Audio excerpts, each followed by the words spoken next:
Hi, I'm John, And I'm Stephen. and welcome back to the overview of Christian doctrines. We're going through the doctrine of humanity, and last time we covered that the reason for the brokenness of the human condition Mm, is ultimately sin, that's and right.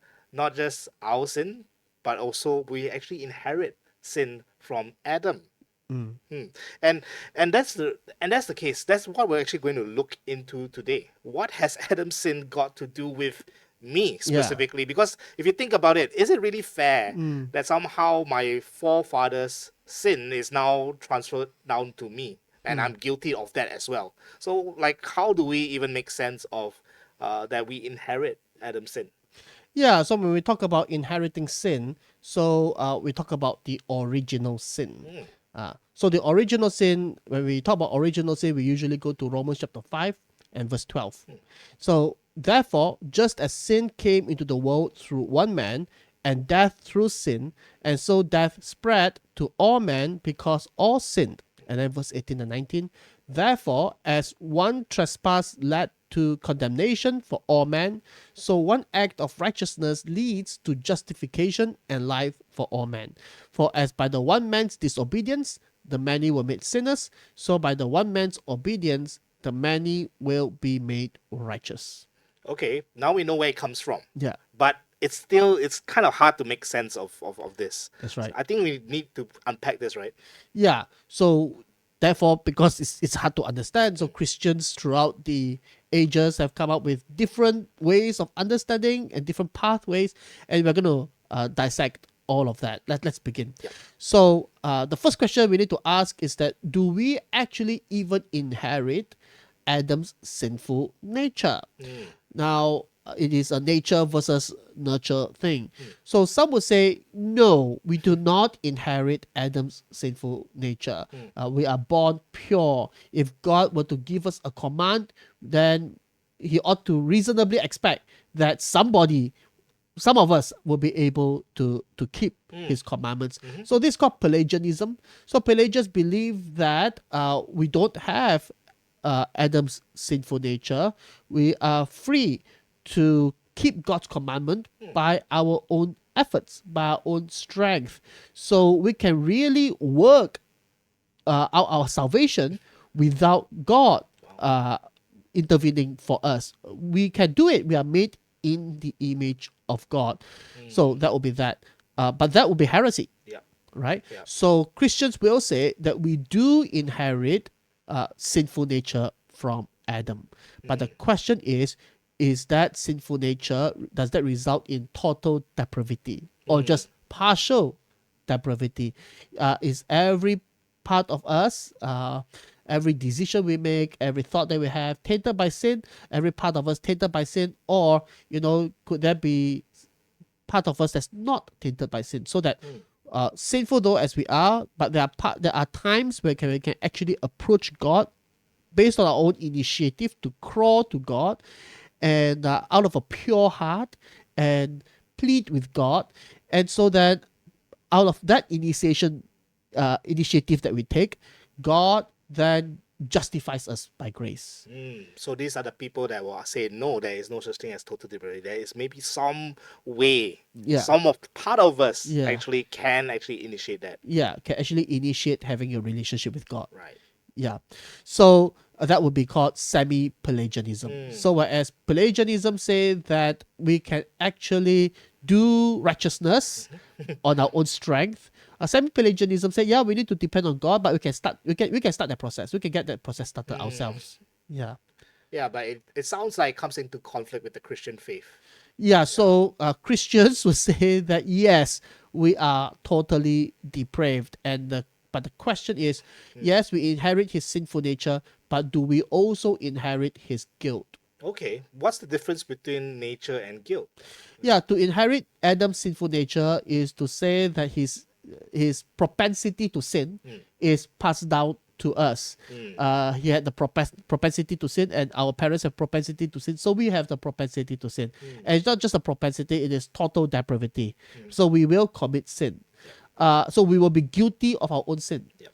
But are we also guilty of Adam's sin? Mm, So the fuller version of the original sin says that we also inherit Adam's guilt, meaning to say whether we commit sin or not, personally, we still stand condemned before God because Adam's sin is replicated to us, and therefore we too stand guilty before God. So right at birth, we are guilty of Adam's sin. Not yeah, because at birth we haven't committed actual sin, but we are guilty already because of Adam's sin. Yeah, so the idea is that Adam is our federal head, and just like the prime minister or the president of a country is the federal head of that country, and so if he makes certain decisions, that decision is made on behalf of the whole country. So if you are a citizen of that country, the prime minister or the president make that decision, you cannot say that you have no part in that in the result of that decision. And so if Adam is our federal head, then Adam committed this sin, he is guilty, and we are also guilty before God. Yeah. So people who say no, all right, we are not guilty of Adam's sin. We do not inherit Adam's sin. These are the people who say there's no such thing as original guilt. Original sin, sinful nature, yes. Sinful guilt, no. After all, the Bible does say that the Israelites were complaining. How is it that it is our fathers who ate sour grapes, but it is our teeth that is set on edges? And God said, no, everyone will be responsible for their own sin. Right? Now, those who say yes, we do inherit Adam's guilt, then the question is, what about babies? Right. Right? What about infants? By infants, we mean those prior to reaching the age of accountability. Okay, hang on. What do you mean by age of accountability? So it differs from individual to individual. It is that point in time where you become aware that you bear moral responsibility before God. The law of God is inscribed in your heart, so you know the truth about who God is, and whether through observation of nature or through the condemnation of your own conscience, you know that you have done wrong, you have committed sin. So it's just becoming conscious of God and your own sin. Yeah, that's right. Age of accountability, where you become accountable for your own sin. Yeah.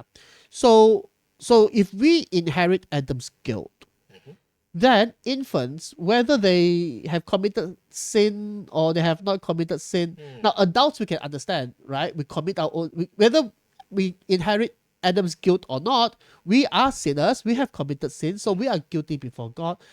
But wouldn't that mean that if infants inherit Adam's guilt, they too will be guilty before God? So are they saved? Some would still say yes. Salvation for infants. That although infants inherit Adam's guilt, yet if they die as infants, they are saved, because God will apply, by His grace, and God is a gracious and merciful God. He applies the effect of Christ's death, the blood of Jesus, on them, so that they too enjoy salvation. So they need salvation because they did inherit Adam's guilt, and God applies the precious blood of Christ on them. Yeah. Okay. But how about those who answer no? Yeah, but before we do answer no, right? Functionally or practically speaking, there isn't too big of a difference, isn't it, between those right. who say that they don't inherit original guilt. That's right. And and those who say that, well, yeah, you inherit Adam's guilt, but then the blood of Jesus, cleanses you from that sin. Yeah, but you're right to say that. What about those who say, no, not all who die as infants are saved? Then the question is, okay, if not all are saved, will some be saved though? Okay. Will some be saved though? Now, if we say no, all infants perish. Oh, that's tragic. Yeah, then that would be tragic, right? So for those who say yes, some will be saved, then the question is, what is the mechanism? Yeah. How are these infants saved? So for the Catholics and for the Lutherans, baptism is the answer. So baptism for children, infant baptism, is how one can be cleansed of Adam's original guilt. Wow. Yeah, this is to cleanse one from original sin. So that's one way to do it. Others would hold to the idea, say some strands of the Reformed or our church would say that, well, Christian families are covenant families. So all those are born within the covenant family should be presumed to be within the covenant, should be presumed to be part of the elect, until such time they show that they are not. Right? So we should always assume that if one is born within the covenant family, then one is a member of God's elect people. Yeah. So therefore, in that case, children who are born within Christian family are saved, and they are not guilty of original sin. But of course, when they grow up, they will have to take accountability of their own personal sins. I see. I think this is all great and fantastic. We Yeah. get to see how it flows and Yeah. how through history also many people also ask these same questions that I'm asking. That's right. Like, yeah, do we actually inherit? No, or yes. Yes. Somehow we Yeah. don't believe in total depravity. Somehow, yeah, we can somehow initiate a reconnection to God. But these are clearly heresies. Yeah. And then we also have two lines of thoughts between inheriting Adam's guilt and not. Yeah.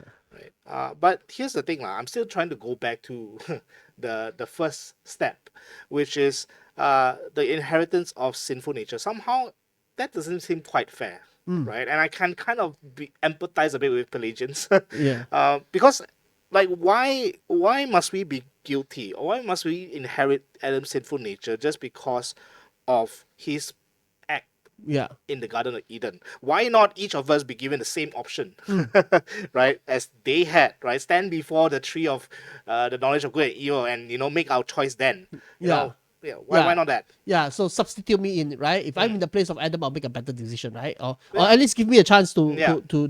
to make my own mistake instead of inheriting his. Yes. Yeah. So that's one way that you can go about it. But if you go back to Romans chapter 5, we have a very elegant solution. Therefore, just as sin came into the world through one man, and death through sin, and so death spread to all men because of sin. That's what we're talking about. But we continue reading. It says, therefore, as one trespass led to condemnation for all men, so one act of righteousness leads to justification and life for all men. For as by the one man's disobedience the many were made sinners, that's right. So by the one man's obedience the many will be made righteous. So here's the deal. You can do like, okay, everyone need to stand before the tree of life and tree of knowledge of good and evil and make their own decision, and like that, and who knows what decisions we're gonna make. Or Adam is our federal head, and so we inherit his sinful nature. So now Christ is also our federal head, and we inherit his righteousness. Now, which one would you prefer? I think I'll choose the second one, because if I'm being completely honest, Yeah. right?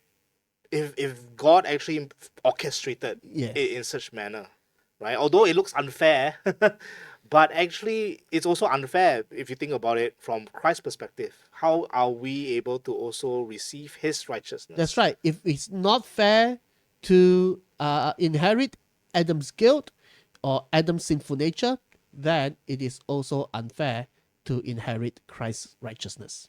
Wow. And it's so amazing, right? Just thinking about it, that if God actually planned all this, right? That's And right. I think he did, right? Because course. he is all-knowing. He knows every single thing. And if he executed in such this way, that means that he's millions of steps ahead of us. Yeah, Right. yeah. Wow. So what has Adam's sins got to do with me? I think it's very clear that we did indeed inherit Adam's sinful nature. But praise be to God that we are also able to inherit the righteousness of Christ through his sacrifice by putting our faith in him. Join us next time at Overview of Christian Doctrines.